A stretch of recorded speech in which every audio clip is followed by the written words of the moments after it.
Sud Radio Berkov dans tous ses états. Le face-à-face. Et jusqu'à 13h, nous sommes avec Fariba Ashtroudi, journaliste et écrivain iranienne et auteur de Ali, la parole défendue aux éditions Éric Bonnier. Bonjour madame. Bonjour à vous, merci. Alors Fariba Ashtroudi, un livre vraiment que je recommande, un livre qui est un roman, mais qui est un roman vrai, vous l'avez écrit en roman, sur Ali. Vous dites Ali, la parole défendue aux éditions Éric Bonnier. Et ce livre est absolument passionnant parce qu'il parle on parle de l'islamisme, on parle de l'islam, on parle de tout ce qui se passe au Moyen-Orient qui nous occupe depuis des décennies. On parle de l'Iran, bien sûr, votre pays, avec le rôle majeur qu'il joue au Moyen-Orient et plus encore. Mais on le parle peu, en tout cas en France et en Europe, de ce que c'est que le chiisme et de ce que c'est, je dirais quoi, le fondateur, mais l'imam, la figure de proue qui est Ali. Alors, expliquez-moi, qui est Ali et qu'est-ce que c'est que le chiisme? En résumant, bien sûr, on n'a pas le temps, il faudrait des heures pour le développer, mais qu'est-ce que c'est le chiisme exactement? Alors, au départ, c'est que le chiisme, bon, on va pas parler effectivement de l'histoire du chiisme, mais en amont, c'est que les chiites croient que Ali aurait dû être le successeur du prophète.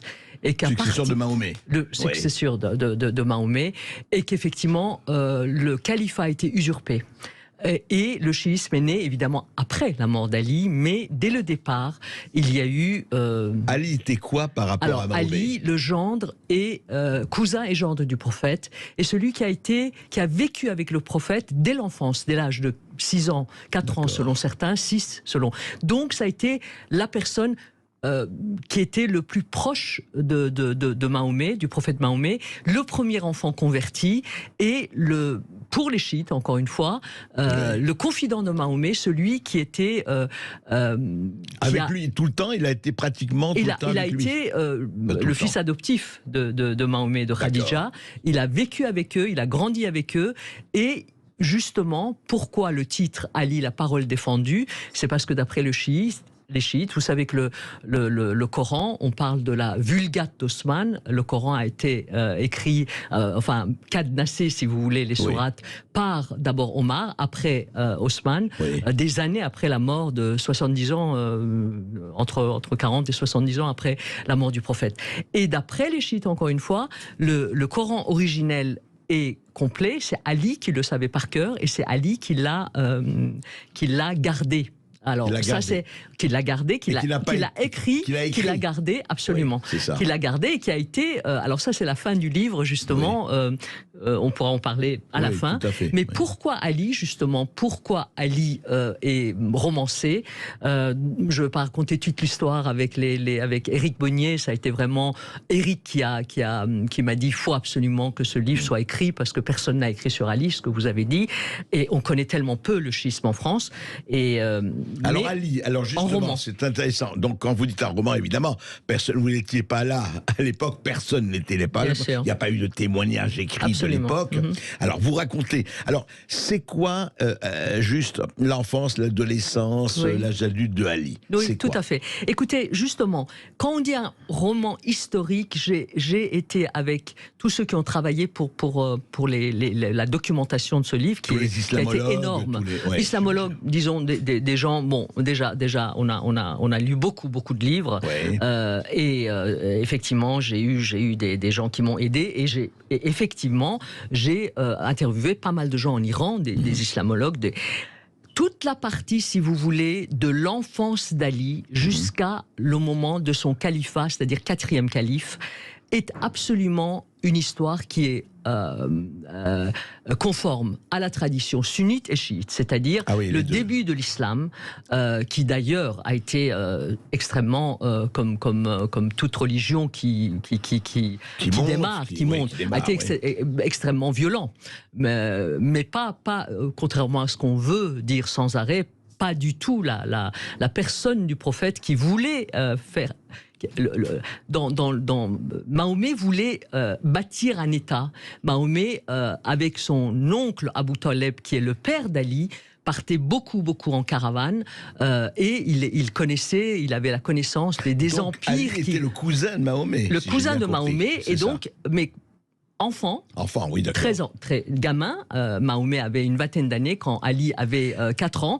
Il a été adopté par Mahomet parce que Abu Taleb avait beaucoup d'enfants. Et à partir de là, Ali a été témoin de la révélation de Mahomet, des voyages de Mahomet, de son mariage, pas de son mariage, il était tout petit, mais il a été adopté par la première épouse de Mahomet, qui était Khadija, exactement.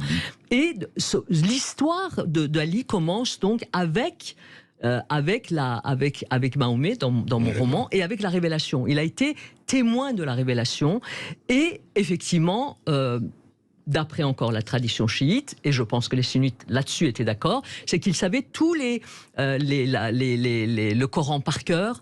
Mahomet,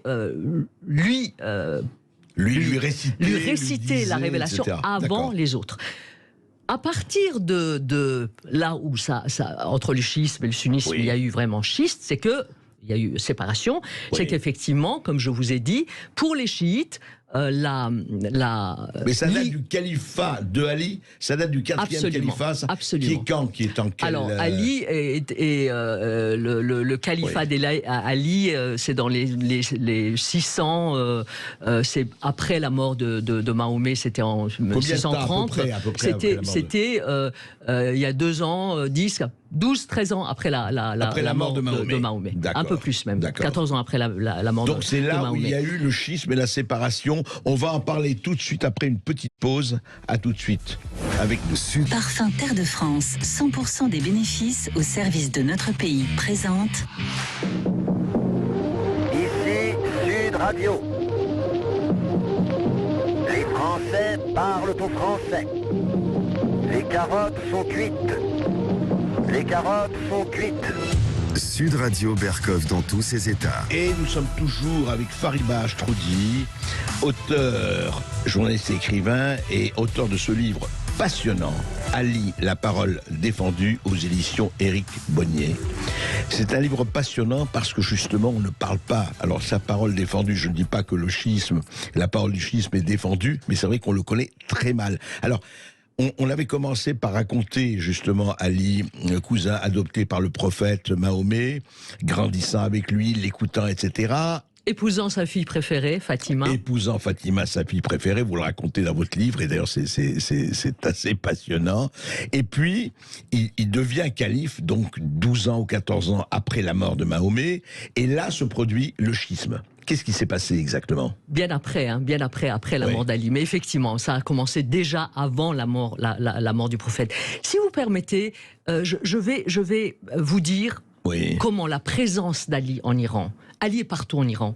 Et même en Iran, on ne le connaît pas vraiment, si vous voulez.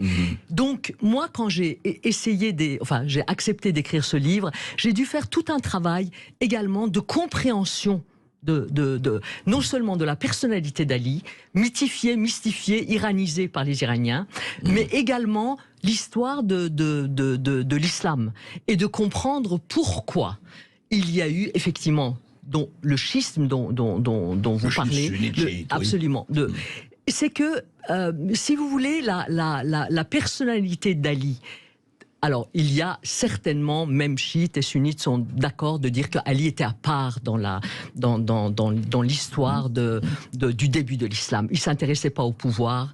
Il était celui qui était le plus proche de Mahomet. Il prétendait, ou du moins on dit qu'il avait compris la révélation mieux que quiconque. Et donc, quand il est devenu calife, il a Mahomet, encore une fois, d'après la tradition chiite, sur son lit de mort, dit à Ali, « Ali, après moi, ma nation va se déchirer. » Il n'a pas pu, c'est qu'il y avait la guerre du pouvoir après la mort de Mahomet, d'accord? Donc effectivement, Aïcha n'aimait pas Ali, Aïcha n'aimait pas Fatima. Il y avait déjà... il y avait déjà un séparatisme, comme absolument. On dit. Puis les luttes pour le pouvoir. Pour partout, le pouvoir. Bien sûr. N'oublions pas également que Ali était très proche des compagnons qu'on appelle Ansar, c'est-à-dire les compagnons qui ont accompagné Mahomet de la D'accord. Mecque à Médine. De la Mecque à Médine, ouais. Avec évidemment, il y avait aussi des reléchites, des reléchites. D'accord. C'était une question également de classe sociale. Ali était toujours pour les pauvres. Ali était toujours pour la part de cette utopie que Mahomet rêvait d'une nation unifiée. Alors, pourquoi après son califat, d'abord, les reléchites, disons l'aristocratie et les gens du pouvoir et les trois premiers califes n'ont pas accepté son califat. Omar était celui qui l'a combattu. Osman, après, l'a combattu. Après la mort de Mahomet, il y avait Non, mais Abou Bakr. revenons, oui. Mais alors, Ali, justement, quand il est devenu calife, il a d'abord... il y a eu des guerres. Aïcha a fomenté une guerre contre Ali, et la guerre du chameau. Ali était considéré par une partie de l'aristocratie ou de l'État comme étant un ennemi.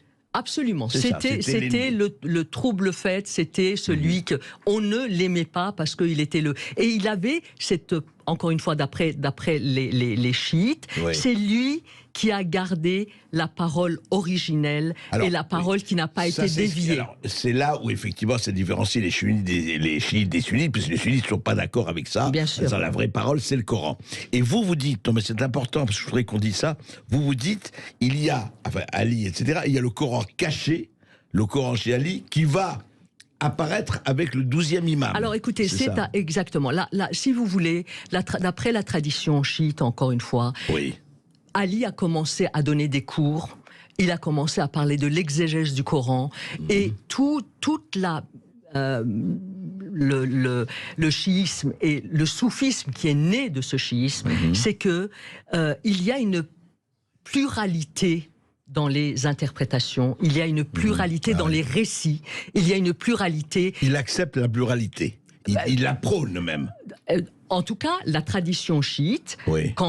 Vous savez, il y a des termes que j'explique dans ce livre, enfin, je mets en scène l'enseignement d'Ali, parce que Ali était pour l'enseignement. Ali pensait que encore une fois, dans la tradition chiite, dans la tradition des Alides, chaque sourate peut avoir 1000 interprétations. C'est ce qui arrive, c'est de là où est né le mysticisme du chiisme, avec d'immenses poètes en Iran. Si vous voulez, quand le livre a été cadenassé par la Vulgate d'Osman, les Alides Ali n'a pas accepté ça. D'accord. Et Ali a écrit, selon la tradition chiite, le Coran originel et complet.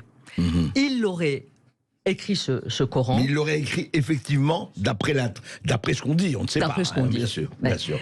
Et ce Coran est caché quelque part dans la croyance chiite. Alors même la tradition sunnite accepte que Ali a eu une rédaction du Coran, et Omar, qui est détesté en Iran parce que c'est celui qui a envahi l'Iran, il y a eu des massacres en Iran, Omar aurait dit à Ali, on n'a pas besoin de ton Coran. Il y a une scène que j'explique, Ali dit, c'est le Coran originel, Omar.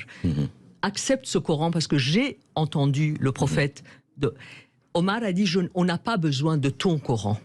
Après, Omar, c'est Osman qui a cadenassé le Coran, et Ali, à la fin de sa vie, quand il a su que ce Coran originel il l'a enveloppé dans un tissu, il l'a donné à un certain Sulaym, ça peut être totalement de la mythologie. Sulaym a traversé toute la Mésopotamie jusqu'en Iran, et il l'a enterré quelque part, il l'a sauvegardé quelque part, dans un village au cœur de l'Iran, qui s'appelle le village de Nowbandegan, qui existe toujours en Iran. Et Nowbandegan, ça veut dire les nouveaux convertis. Mais ce village de Nowbandegan existe. Ouais, d'accord. Et c'est de là qu'est parti, d'après encore certaines traditions chiites, les premiers soufis Alors, si vous voulez, moi, mon enfance a été... Moi, j'ai été élevé dans une famille laïque.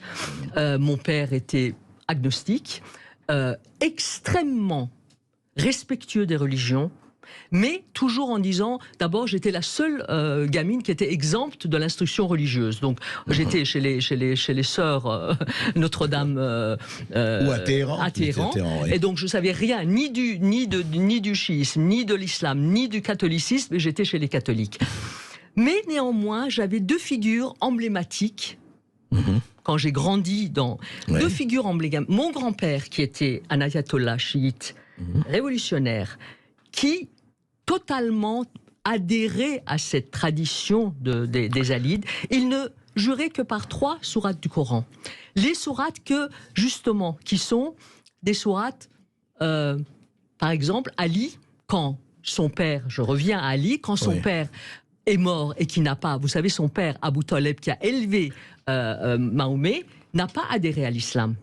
Et il y a une sourate dans le Coran, la Révélation, dit-on, est venue pour justifier justement pas d'obligation en matière religieuse. Ali se réclame de ça. Ali se réclame de... Mais alors, ce Coran caché, est-ce qu'il y a eu, juste une question bassement matérielle, mais il y a eu des fouilles? Est-ce qu'on a essayé de savoir si on pouvait le retrouver? C'est mythique, ça n'existe pas. Ça n'existe pas. Mais justement, c'est très important, c'est dans la bien croyance. Sûr. Mais vous le savez, André, tout est une question de storytelling, de récit. Quand je dis, c'est pourquoi... C'est vrai pour la Bible, c'est vrai pour l'Évangile. Mais exactement. Pour, Et ce roman, pourquoi on l'a choisi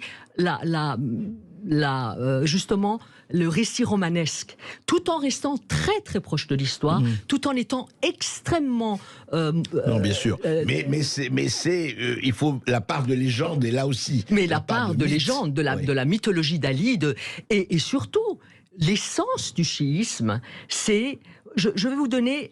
Quand Ali donnait ses cours, il y a l'apparence, l'exotérique, et cette apparence, c'est la charia. La charia et la tariqat. Tariqat, c'est l'essence du schisme. La charia n'est pas intemporelle, c'est temporel.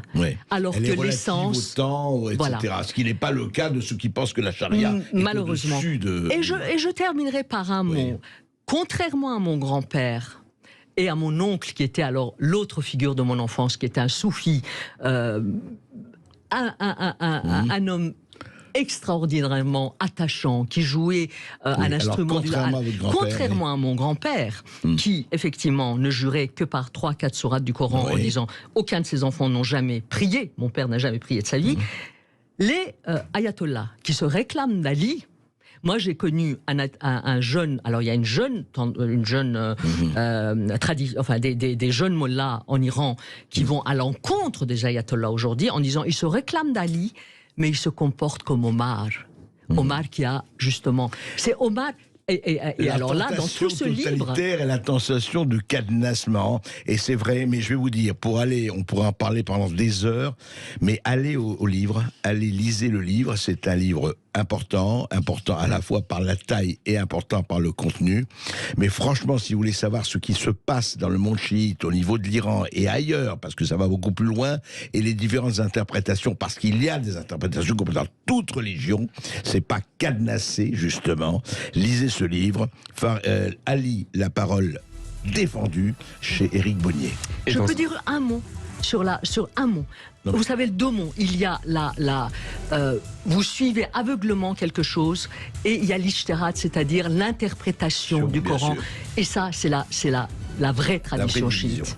Okay. Et dans un instant, avec Céline Alonso, André, vous recevez Vincent Rondeau, directeur du département des antiquités égyptiennes, pour l'exposition Pharaon des deux terres.